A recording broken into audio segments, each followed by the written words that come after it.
On Halloween night in October 2022, a tragic incident unfolded in Seoul, South Korea.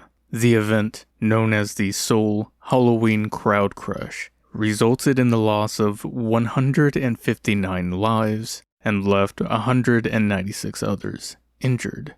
Hello and welcome to the Night Tapes. I'm Eric, your host. Before we start, if you can kindly hit that subscribe button, it helps out a lot and it would just mean the world to me. So thank you. Itaewon is known for its nightlife, trendy restaurants, and its multicultural vibe, a popular destination for expats and foreigners. If you're looking for a good time out, this is where you go. So let me set the scene. You're preparing for a night out with friends, an outdoor party event that promises you a great time. And before leaving, you inform your family of your plans and let them know that you'll be back late. As you drive to the event and meet up with your friends, you feel it. The atmosphere is buzzing with excitement. The party is clearly a hit, with a rapidly growing crowd. People are pouring in, and the event is becoming more crowded by the minute. But amidst the laughter and celebration, a nagging feeling of unease creeps into the back of your mind as you try to brush it off and immerse yourself in the fun, which you do for the first hour. The event is alive with music, bar stands serving drinks and snacks, people dancing and chatting. At first glance, everything seems normal, so you join in, dancing away with a drink in one hand and your phone in the other. However, as you dance, you start to notice that more and more people are bumping into each other, making it increasingly difficult to move. You glance at your friends, and they too are struggling to find space. A quick scan of the venue reveals that this issue is affecting everyone, not just you and your friends. Your concerns grow as you're pushed and shoved into others, and the crowd's force intensifies with each passing moment. Panic sets in as you realize there is no escape, and you desperately search for something to hold on to. But there are no poles, rails, or really anything stable within reach. People in the crowd begin to scream for help, and their cries are drowned out by the blaring music, making it hard or seem like no one can hear you. Even the presence of the police is nowhere to be found. The crush of the crowd reaches its peak and you've been trapped in this chaos for hours. And tragically, some people are unable to breathe, causing them to either die of asphyxiation or they are crushed to death. This has got to be one of the most extremely unsettling events that has occurred in recent times. Let's find out what happened. Halloween in Itaewon isn't one big event organized by somebody. Instead, it's a place where a lot of young people, often wearing costumes, go from one bar or club to another. To get to the main area with bars and clubs, from the Itaewon subway station, you go through a narrow alley that's less than 4 meters wide. It's between the brick wall of the Hamilton Hotel and some stores. On weekends, this alley is busy with people going back and forth, creating a friendly atmosphere where friends hang out and have fun. However, videos from that night show people at a party slowly realizing and then quickly panicking as they understand that the situation is getting very dangerous, and early warning signs were ignored by the police. Let's take a look at a timeline of the event. By 4 p.m. on October 29th, there were a lot of people, according to the parking attendant, that was across the road from the narrow alley where most of the incident happened. By 5 p.m., the alley was so full of people that it was completely closed off. This was reported by the owner of the restaurant that faced the alley. By 6:30 p.m., the police got a call for help, the first of 11 calls that became more and more urgent. At first, they asked for help to control the crowd, but then they asked to be rescued. One person who called said, "That alley doesn't seem safe. It feels like people could get crushed to death. I barely got out myself. I think you need to control this. There are just too many people. With the officer then replying, "The police will come and check it out." So by 7 p.m., people from the alley were starting to overflow onto the main road nearby.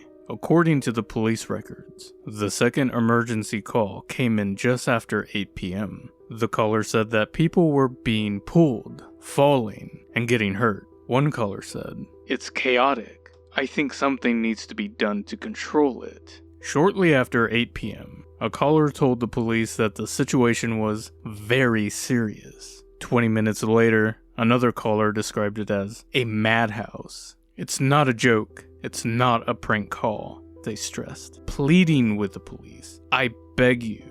Between 8 p.m. and 9 p.m., the situation quickly got worse. Videos that were taken of people there that night show the streets of Itaewon where the clubs and bars played loud music, crowded with people standing very close to each other. Some were being pushed forward in a slow-moving crowd. Now, large crowds are common in Seoul, especially in the Itaewon area on weekends. Some experts think this might have played a part in the incident because residents were used to being in big crowds and didn't realize the danger. Well, in a video taken at 8:41 p.m. from a 22-year-old French exchange student, Annie Lou, her and her friends laughed about the number of people while they waited in the middle of the crowded area. She said, "At first, we thought it was funny, and we had heard Halloween in Itaewon was amazing," said Annie Lou, "but soon they started feeling uneasy." In a video taken just minutes later, their laughter sounded nervous.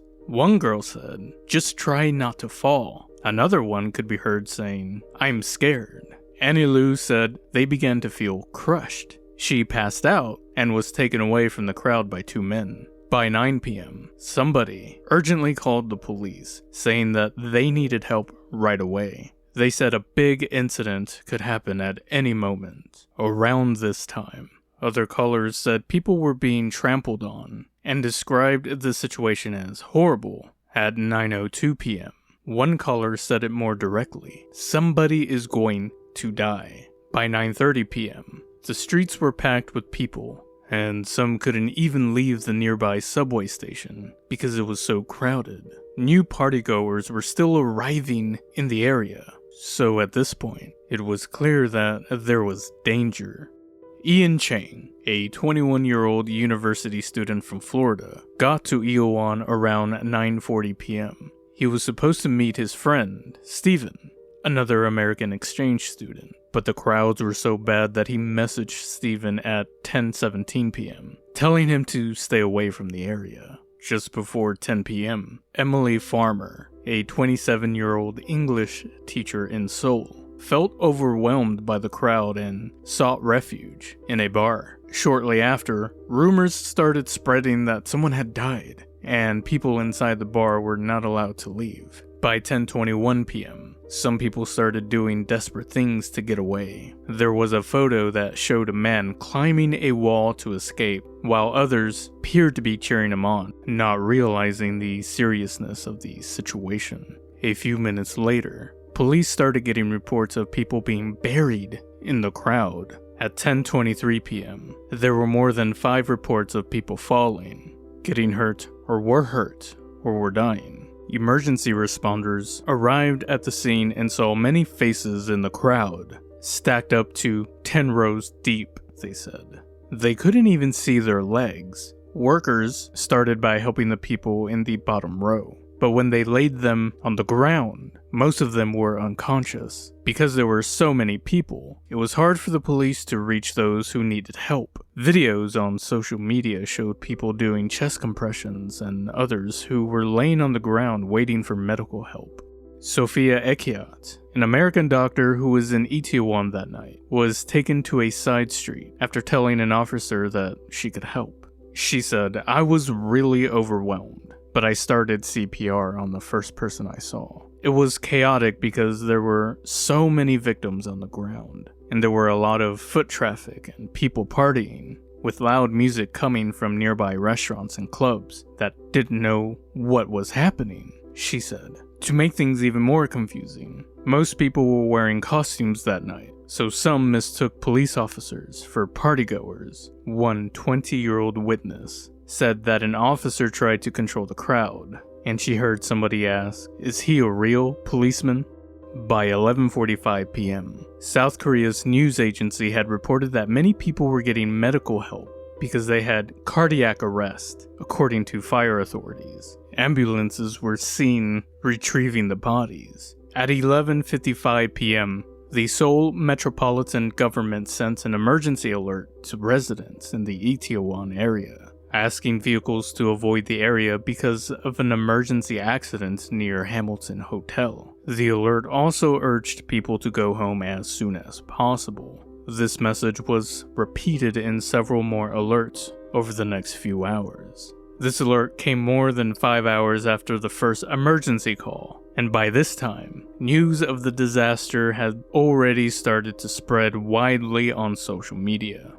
Around 12:14 a.m., the National Police Agency of South Korea made its first report to agency chief Yoon Hee-kun, according to the news agency. President Yoon Suk-yeol sent a disaster medical assistance team to Itaewon and ordered hospitals to get ready with emergency beds. By 12:30 a.m., the extent of the tragedy was becoming evident as photos emerged and showed a row of blue body bags on the street. First responders were busy putting the injured into stretchers and into ambulances. Shortly after 1 a.m., authorities announced the first death toll of 59 people, and that they were working urgently to take the injured to nearby hospitals, and also to move bodies to several mortuaries. During those early hours, the city government started getting many reports of missing persons. They started a multi-day effort to identify the victims. By 6 a.m. on Sunday morning, families all over South Korea were waking up to the news and started the painful search for their loved ones. By then, the death toll had increased to 149. In the following days, more people passed away from their injuries, making the death toll get larger. It was at this time that it had reached its current number of 156. Now, the fear and chaos of that night have turned into widespread sorrow and demands for responsibility. On Monday, officials admitted that they did not have plans for handling large crowds. Following this, the Prime Minister acknowledged that the tragedy showed a lack of experience and planning for managing crowds in South Korea. By Tuesday, the National Police Chief admitted that the police did not respond well enough to the emergency calls. He was quoted as saying, "I feel a profound responsibility for the public safety in light of this incident, and we are committed to ensuring that such a tragedy never happens again," he stated, announcing the formation of a special investigation team and pledging transparency. The investigation will look into why the police only dispatched officers 4 times despite receiving numerous calls before the incident. By Wednesday, the investigation unit had raided local police stations across Seoul, confiscating internal reports and documents related to the emergency calls that were made that night. Shortly after that, the chief of the Yongsan police station, which oversaw the district where Itaewon is, was suspended and replaced. This story is definitely made more tragic by the fact that the police just did not respond properly. And if they had taken those early warning signs seriously, this outcome could have been different. Well, that will conclude today's tragic story. Tell me your thoughts and opinions down in the comments below. I thank you kindly for listening to the Night Tapes. If you can please hit that subscribe button if you hadn't already. And I will catch you in the next episode.